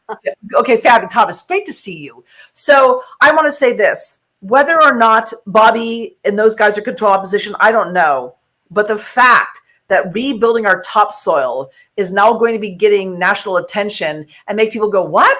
Topsoil? I got to look into that." I'm like, yeah, you can't make me any happier. And so I just want to say that sometimes the world works in really mysterious ways. Mm-hmm. And I never knew why I was running for governor. I just knew I had to. And maybe there's, I'm going to still see what that seed had planted. I don't know, but I'm watching some stuff manifest right now. And I can tell you right now, rebuilding our topsoil was not on their agenda a few months ago. So I don't know. It's and that's where my hope comes in. There's all these unintended consequences that we don't know about. And so, I'm going to hold the faith, and I'm going to hold the faith, and I'm still going to keep my, my hands in the dirt digging and working at a local level. That's all I can do. Would that be #Dust Bowl? So I want to tell you that I was cloned on Facebook. And, they did a picture of me, but then they did a circle around and said something about climate change. And I thought, boy, they got the wrong number. I don't give a shit about climate change. Yeah. Right. Well, see, let me tell you about the beauty of coming together, diametrically opposed people coming together. Let's talk about rebuilding the topsoil. So there are going to be people saying, we want to rebuild the topsoil because it's great at combating climate change. Mm-hmm. And there's me, who I do not believe in climate change anymore, but I still know the benefits of rebuilding the topsoil. So you get these two people who are diametrically opposed, the believers and the non-believers, and they can settle together and work together on rebuilding the topsoil. Why? Mm-hmm. Okay, you rebuild the topsoil, easy to do. When you have rain, it actually sinks into the soil like a sponge and recharges your aquifers. When you have that kind of topsoil, you bring back the pollinators, you bring back the birds, you bring back the wildlife. You also create nutritionally dense food. You're going to make America healthy again. So the food's healthier because the soil's not dirt, it's actually living soil. And the other thing is that particulate matter in the soil goes up in the air, and it actually attracts droplets of moisture that brings in the rainstorms and changes the weather. So whether you are pro climate change or don't believe in climate change, you have found this middle ground, and is literally on rebuilding the topsoil. That is the kind of chemistry, and that is the kind of leadership I'm looking for and that what we need. And so I will give that little tiny flicker of hope a chance to breathe, but I'm not going to let go of the work that I'm doing at the local level ever, because, you know, I just don't put all my eggs in one basket. So that to me is what I'm seeing right now being nurtured, and I'm going to stand back and I'm going to give it some breathing space. Well, I got something for you you're going to love. Okay, so on that conference call with Steve and Richard and me was also Michael Ely. It was just the four of us. And it turned out Michael knew Steve from a long time ago. I'd known Steve for 37 years. He and Trudy, his wife, used to live with me in Palm Springs. So here's what Michael has. He has CNAF and water hyacinth. Now the water hyacinth can feed the world and cause, it can provide all the biofuel we need. But the CNAF, apparently what it does, its roots go into the soil so that it holds the soil together. And there will and so I put this on AI and asked about it, and it would attract billionaires who are interested in the environment, who want to do just that, to save the soil. So it has to do with its root system that would help to do exactly what you're talking about. Wow, that's fantastic. I mean, it was such a great call, and I'm close with all of them, so it's like, wow. Wow, fantastic. Yeah. Fantastic. And with the lady that's living with him, just staying there, but she's got 350 acres here in Belize, and they're going to be growing the CNAF. And so we're all going to be working. I mean, the three of us are going to be working together. And she's got soap that is all natural. It will take your hair, white hair, and turn it back to its natural color, kill lice, and a whole line of natural soaps. And that's getting out there. So wow. It's very cool. So I'm looking very forward to working with you on this, because it's fantastic. I'm excited to connect with these folks for sure. And Orit, did you have something to say, Orit? Yes, with your permission, I would like to take it a little bit into the spiritual realm and continue or emphasize what Laura said, that it's our energy, when we hold our energy. So hope to me is not a place to stay in. It can be a stepping stone. Sure. What we need is to know where we're going. And the picture that you just described, Reinette, is the picture that I would like to hold as the picture that we want to manifest. Right. And when we all do that, that's extremely powerful. Right, I agree. Holding that picture where we want to get and really being in that place and expressing gratitude as if it already happened. I like it. Well, 100% there. For sure. I'm 100%. Yes. We were just talking about that, looking back as though you've already accomplished your goal and feeling that, actually feeling it. I'm right there with you. Yes. Exactly. Well said. Well said. Nice. Might you lead us in some kind of meditation, or tonight at some point that we'll do something like that? We usually do open with that, and we skipped right past it. So how about we will close? We will close with that. Okay. And addressing Thomas's concerns about the efficacy of local action versus large-scale action, etc. Let's remember that these notices of liability are central to the process, and it's still over my head, but I have a question for Reinette about the notices of liability, because various people are using them for different processes, different issues in our world. Is the way that you're seeing Cal Washington approach this, as people get involved in his notice of liability process through empowermovement.org, right, is that applicable to more than, and in what way is it applicable to more than Save Our Skies in the long term and big picture? Everything. I mean, I'll give you an example. Simone Gold was trying to sue me she is suing me for $15 million for reporting on her court records and her crime and so on. And I'm going to be, and I have 30 days. to take that and massage it and use it as saying, okay, the subpoena you sent me are 100% all lies. There's like no truth in it whatsoever. Prove to me it's true.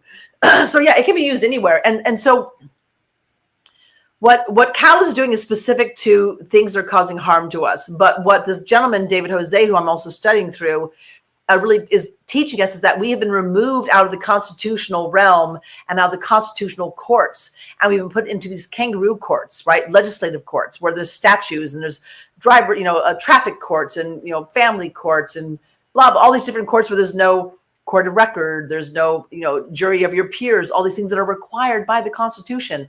And so what I'm doing is trying to learn the different ways and how we can apply it. So what David Jose says is that we've been led to believe that if you have an issue and you have redress, you've got to go into this physical building, you've got to hire a bar attorney, and bar attorneys didn't even exist when our forefathers wrote the Constitution, and you've got to spend millions of dollars and it's going to take you years and blah, blah, blah. It's like, no, when he said the pen is mightier than the sword, what he's saying is that the court is your affidavit, is your notice. That is the court. It's pen and paper. And that's where you start your redresses of your grievances, is through pen and paper. That's how these disputes are really meant to be decided, is through pen and paper. And what you do is you send it and say, okay, here's the facts. Prove to me this isn't true. Or sure, you want to go into contract. Okay, go into contract. Prove to me no harm will be done. And what's happened is over the years, it's been inverted that we have to go into these kangaroo courts essentially, and we have to prove that harm is being done. That's it's got to be, you've got to prove that if you're going to do this, if you're going to go into contract with me, 5G, geoengineering, spray over our heads, blah, blah, blah, you have got to prove that it is not going to cause harm. Now, talking about at the top level, by the way, David Jose has done a very good job in showing the notices that he has been sending to the Supreme Court justices for years. And they have been responding through the decisions they have been making. The most recent has been the Chevron doctrine. And within Supreme Court Justice Gorsuch's response or opinion that he wrote with the Chevron doctrine, he was literally responding to David Jose's notices because they're putting the justices on notice that they are no longer abiding by and in the jurisdiction of the Constitution, that they had basically gone off the rails, and they're reeling them back into the constitutional realm. And in fact, Gorsuch wrote a book recently, just came out, pretty much confessing and throwing out the other Supreme Court justices that, yeah, we're kind of like, acting in a treasonous manner. And I've been watching it for a long time, and I'm going to change my ways, because they know that we, the people, have become educated, and they have been sending them thousands of notices of liabilities to the Supreme Court justices to change it at that level. And that's extraordinary. That is the top. So there are good things happening there, very good things. And I did see a couple of weeks ago when we were fighting a cell tower appeal, it was actually a cell tower appeal at the local level of the county. Our county supervisors always say yes to cell towers, and something had shifted. And they said, nope, you're not putting it in this county. And first time I ever saw the county say no to a cell tower. And I'm like, whoa, something has just changed. Something has shifted.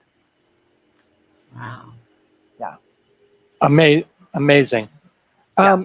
I have an acquaintance who I've been very impressed by, and this individual is part of Cal's Empower movement, and I've been inviting this acquaintance, Facebook friend, to participate in our calls and to participate in this call specifically.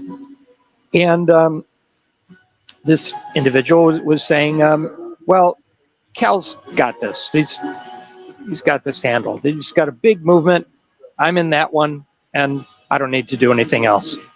And from my perspective, I keep thinking there's more stuff we can do, and especially locally, that people need community or support or networking or co-promotion or something. But I find that a lot of folks are so comfortable with what they're doing for themselves and are, also the effect that they're having through their actions, through their notices of liability, etc., that they don't feel inclined toward community. I knew one person who said, "Why do you think it's important for us to get together in person?" So, Reinette and Laura also, how do we address those kinds of questions? What's missing that we could be doing, and why should we be doing it? Or do you want to answer that, or?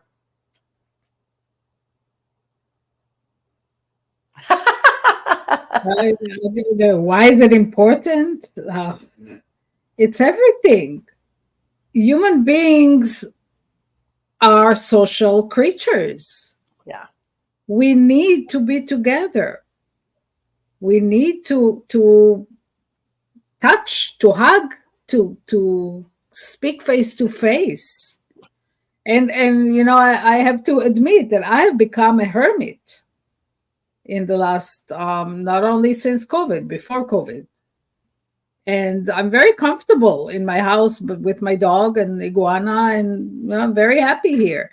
But there is something missing, and you can feel it. So I'm actually organizing a hike for next month for the solstice, for the equinox, to go on a hike and do ceremony out in nature, because people need to get together. It's a requirement for our species, for many species.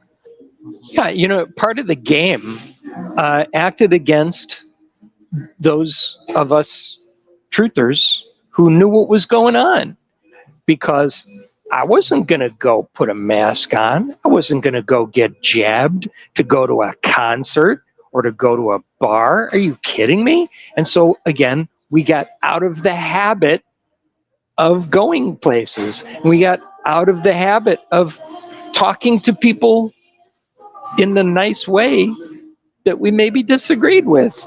So the agenda worked. It's still working. It's keeping us separated. We haven't reacclimated.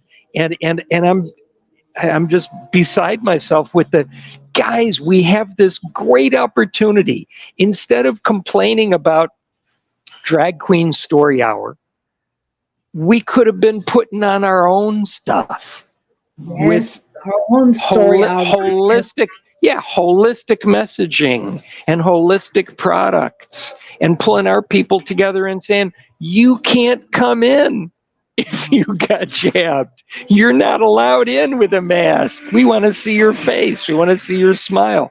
We've had this huge opportunity to reinvent media and music and interpersonal interaction. And I felt like I'm talking to a wall. Like, come on, guys. We've got this amazing opportunity to build the world we want. Build the new Tartaria. Build, whatever it is. I actually did that. I even tried to limit my workshops to those who are not jabbed. But that was shooting myself in the foot, because there were not enough people out there to really support my work. Again, it's they catch 22. They got you both ways. Yeah. But I tried to do it, and I got a lot of hit for that from some of my people who followed and lost many friends, lost many tribe members. But I do care, but I don't mind. I don't mind. Oh, no. Because I know my truth, and I have to stand in my truth. Otherwise, if I'm not true to myself, if I don't stand in integrity to my beliefs and my way of life, then who I am?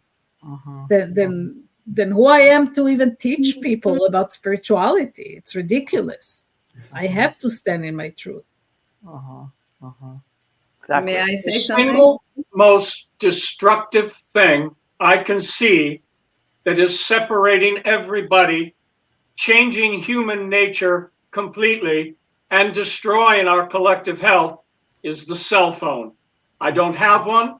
I've never owned one. I refuse to use them. And it is completely altering this ability for people to come together and accomplish the things you're talking about. It is the most deadly covert weapon ever developed by mankind. And until we get past that, I think we're going to be failing in a lot of these efforts. I went to 4th of July celebration here recently. Live music, fireworks, everything. Thousands and thousands of people. They were all separated on their own cell phones, families, teenagers, everybody.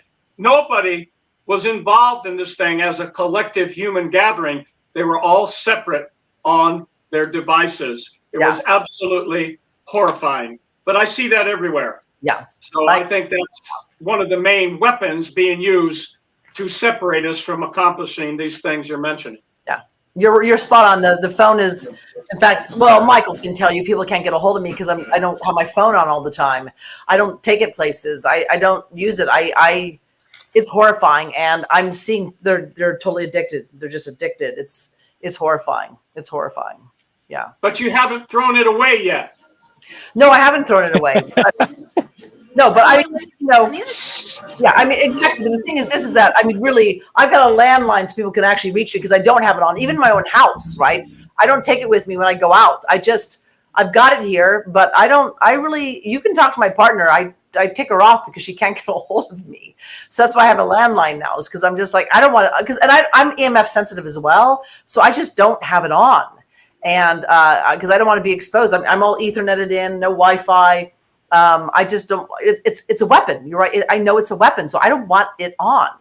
And it drives people crazy. It is a weapon. Yeah. Yeah. So may I share a few things? Yeah, Tom, I agree with you. I'll be quick. I agree with you entirely, Tom.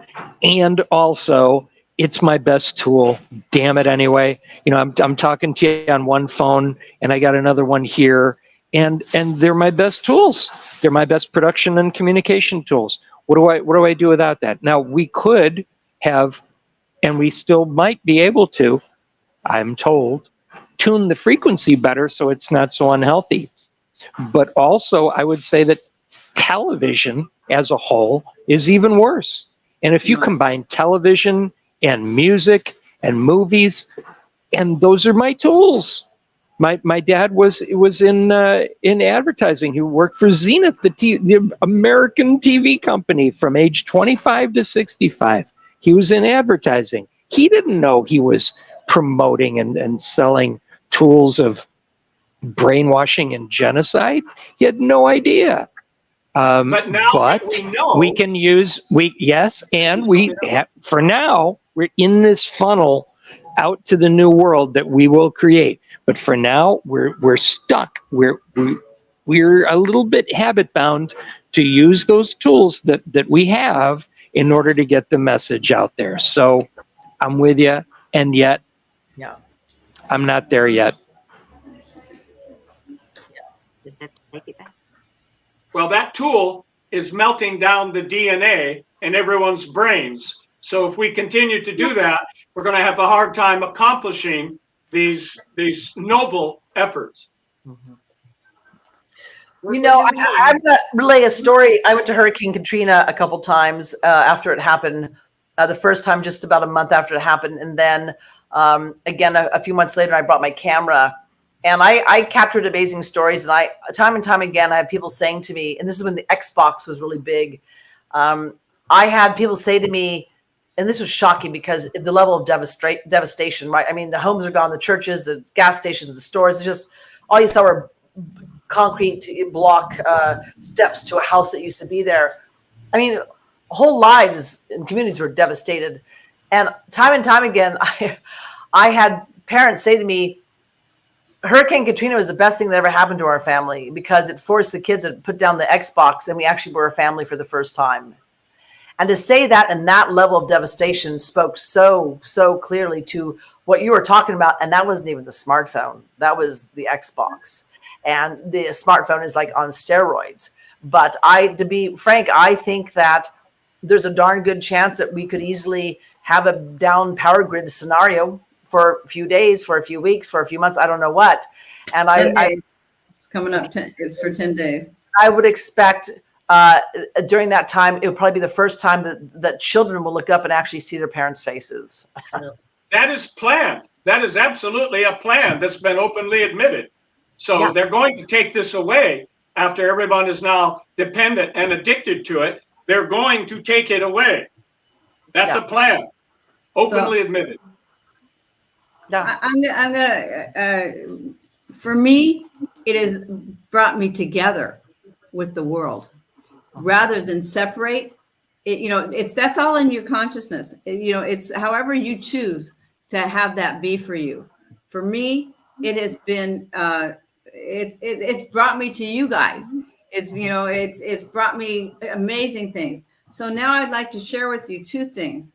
One thing is what Dr. Bruce Lipton, he called me 2 years ago, and he said to me, there's only one good vaccine, and that's your mouth, because we have six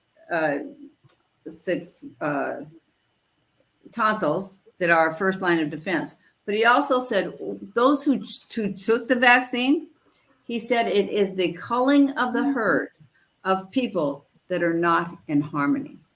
And then he said, now this is the really cool part, and that is, with consciousness, we can change the field. If not conscious, the field shapes us. Wow. There you go. And you have to be conscious to be aware of the field, and then you can cancel it. Fantastic. And then you can cancel it. There you go. Take it down. Okay. Take it down. That's extreme number one. I mean, that's cool. If you think that's cool. Now, at the end of so in our conference the other night with Steve Bierman. Yeah. Now, is there anybody who knows who he is, who knows who Swami Beyondananda is? Oh yeah.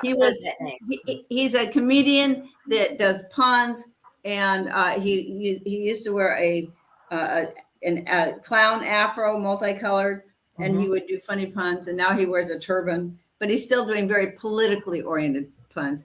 And he said he sent me something that said, "Okay, there's only one adult in the room, and they're not letting him in." And he was talking about Bobby Kennedy. Then there was a picture of who was the other one?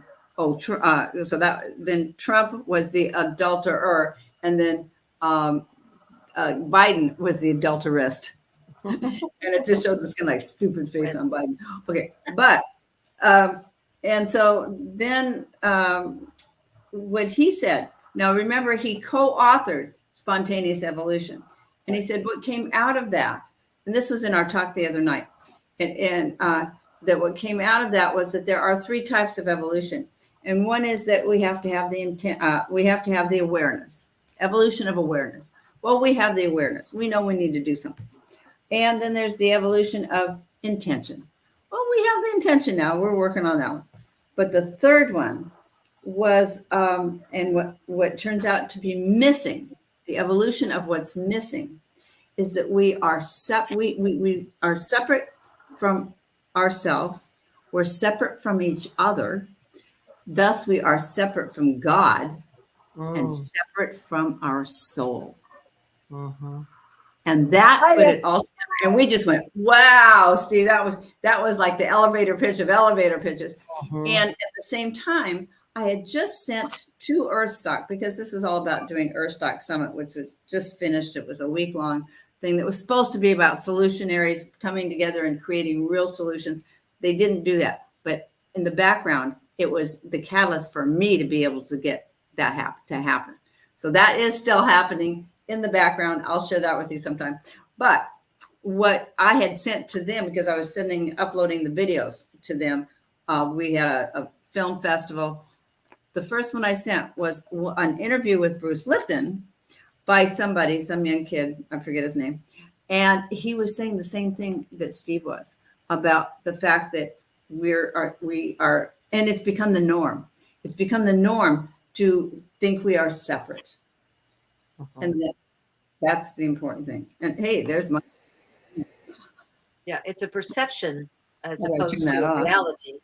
Yeah. Because I think we wouldn't exist if it was a reality. That's right. So yeah, we perceive it. I'm gonna take this call, so I'm gonna excuse myself for a minute.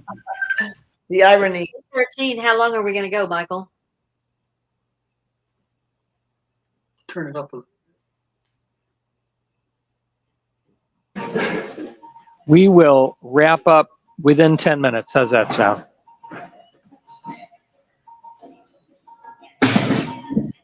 Losing power here. Ori just posted another clever quote in the backstage chat, and I tried to put it up on screen, but it got truncated. Now I got to fix it. Anyway, Reinette, I'm gonna ask you. I wish I'd made a list of the questions I wanted to ask you. I've been a bit sloppy, but one thought I had is, I keep talking about music, and you're such a serious person that that possibly sounds like a diversion. We got more important things to do. We got paperwork to do. We got networking and strategizing and delegation to do. But I'm putting you on the spot and saying, what I want to know, what has music meant for you, or what's your resonance or history with music? Because to me, as I tried to figure out, why am I drawn to music? I'm not a real musician. I've sung, I've managed bands and made their marketing materials and all that stuff, but I'm not a real musician. But I keep getting drawn to it, and the more that I look at it, the more it makes sense to me. But I don't want to answer that question from my perspective. I'd love to hear yours. Well, I mean, music for me, as a child, I used to play the piano. So whenever I got upset or frustrated or whatever, I'd, play the piano for just a few minutes, and it would melt me away, and I'd be better. It was a great therapy, and I have great memories of my mother playing the Wurlitzer organ, and me belting out Somewhere Over the Rainbow, and her, and then I still sing in the shower. When I was crossing Alaska by myself, 55 below, whatever the temperature was, I'd start the morning. Once I got into my groove, I'd do this day-o, day-o, daylight coming, we gotta go home, and I'd get into the groove. And so and I listen to music. I don't listen to music so much around in my house unless I'm gardening, and when I do, I try to do the 432 hertz and stuff like that, and blast it so the flowers and the birds can hear it, and I'm sure the neighbors. And then when I'm in my car, I drive, and I just crank that baby up, and I really try to listen to inspiring music, really, that just gives me really good emotional inspiration and so on. And so yeah, so I mean, music is a big part of my life. The downside for me over these last years is that I don't listen to music as much as I used to in my home, because I'm usually listening to a podcast or educating myself or learning, a webinar. And so I've kind of replaced, the music with that for now. But, and I used to bring music when we had a little Commercial Street boardwalk. It was a troubled street where I had the farm to table, and we brought the second parklet ever in the state of California. There was one in San Francisco, then here in Nevada City, and I brought music. It was called Acoustic Thursdays, and I brought live music from 11 to 1 o'clock for people to listen to at their lunchtime. And what was so beautiful about it was that I said to people, once the music would start to play, the live music, I would literally look down the streets, and I'd see people's heads pop out like this. And they'd be like, what is that? And it would just be like white on rice. It would just pull people in.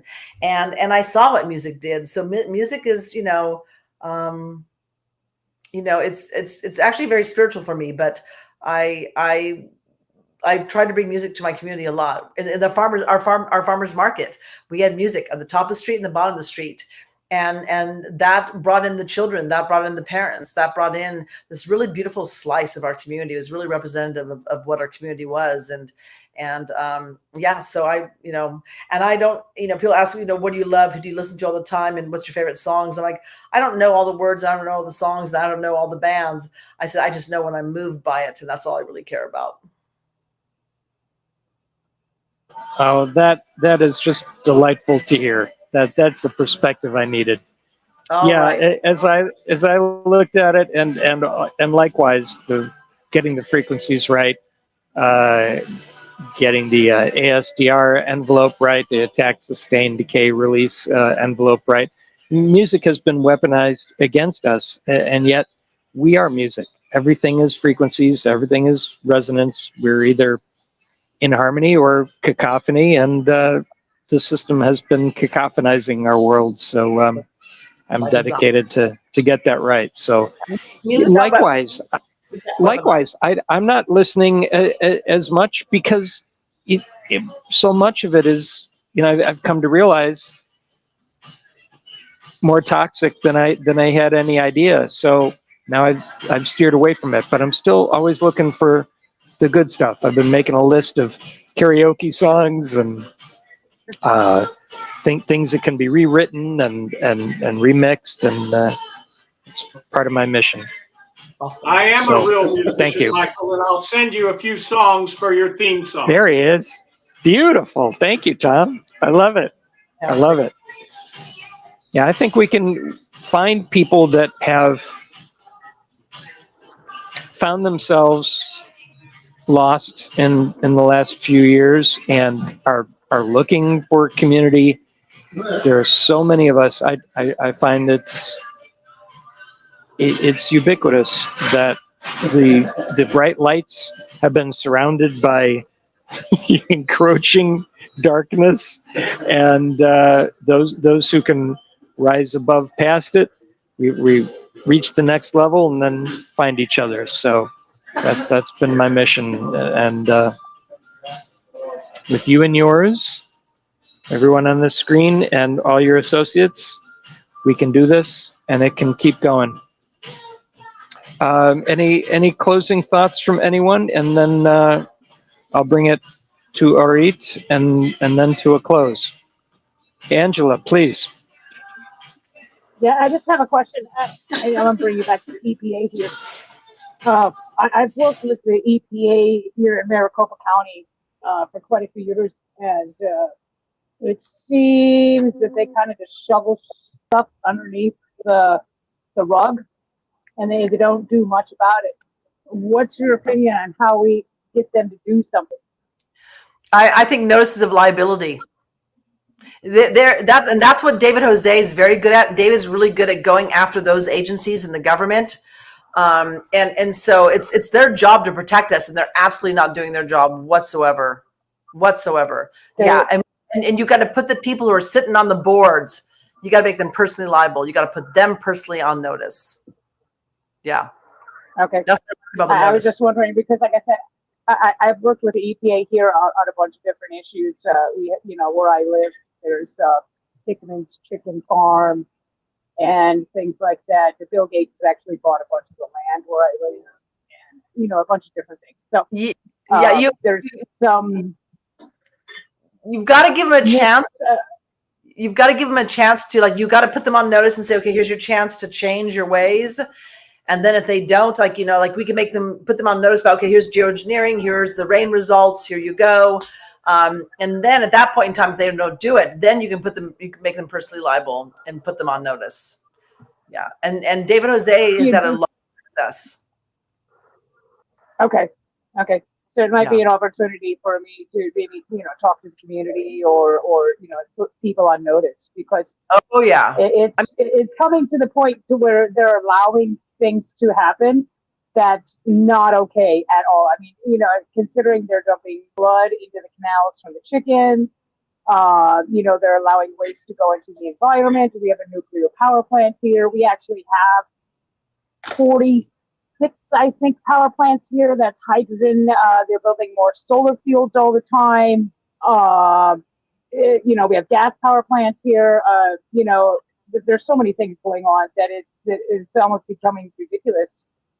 I live on top of two of the largest aquifers in the country, and I can't even drink the water where I work. I started drinking it and actually physically made me ill. So there's something that has to get done with that. Right. Angela, where are you? All these agencies have been really, they're now just covering for the criminals. That's what they're doing. And we had to put them on notice. It's a real serious issue. Yeah. Where is Angela? Angela, where are you?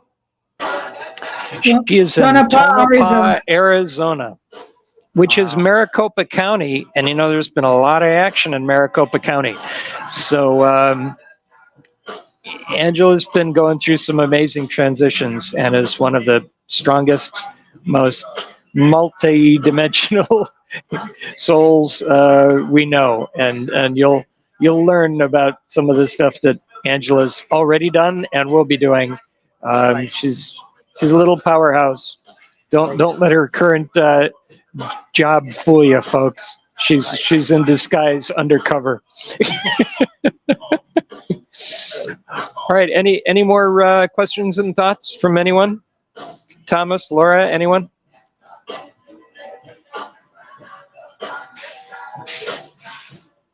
Okay. All right, Orit, you have the floor, milady. Thank you. Okay, so instead of opening, let's close with some sacred time. Let's bring ourselves fully present to the here and now, to our visions, to our wishes. Let's take a nice full breath in, bringing that beautiful vision with the inhale into our heart. And exhaling the love and the vision all over around us. Calling on our Earth Mother, Pachamama, Gaia, sweet Mother Earth, to hold us, to be with us, to help us bring healing to this world with all the powers and medicine in your belly, the medicine of the stone people, the soil people, the tree people, the flower people, the herb people, medicine plant people, medicine of the four-legged, the many-legged, the creepy crawlers, the fin, the fur, the winged ones, all our relations, and the two-leggeds. And let's envision the world we want to live in. A world of love, peace, kindness, clean air and skies, clean, pristine water that sustains us and all living things on this earth, rejuvenated soil, healed, growing food that is really good for us, that is healing, that is nourishing and nurturing. Can you see this picture? Can you see this life that we all want to live? And can you step into that life? Fully step into it as if it exists right here, right now. Feeling it with every cell in your body. Clean, clear skies, the clean, pristine water, the beautiful soil of our mother, the earth. All the beings on this earth thriving in love, in beauty. And as you are able to see this picture, as you're able to be in it, let's express gratitude as if it already happened. We are already living in that place, in that world. And so we are grateful for all the movers, mountain movers that helped us get here. For the spirits, for the guides, for the power animals, for our angels, for Creator, God, Great Spirit, the Great Mystery, and for ourselves, for helping bring that picture into life, that dream, manifesting that dream. And with a heart full of gratitude, let us say, and so it is. And so it is indeed. Thank you, Arit, as always. And thank you, Mankinders. Gather your strong soul, true friends, and effective collaborators to join us at sendfox.com/mankinder, and we'll see ya next Friday, CaliFreedom Friday. In the words of Derek Rose, you are powerful, you are beautiful, you are free. Together we rise, onward and upward. Bye, everyone. Thank you. You are loved. Thank you, Reinette, for That was beautiful. kicking our butts to move. Thanks, everyone. Bye, you guys. Bye, Laura. Later, Reinette. Love to everyone. And Michael, you wanted us to stay on, right? Okay, there we go. Do we know if it's downloaded?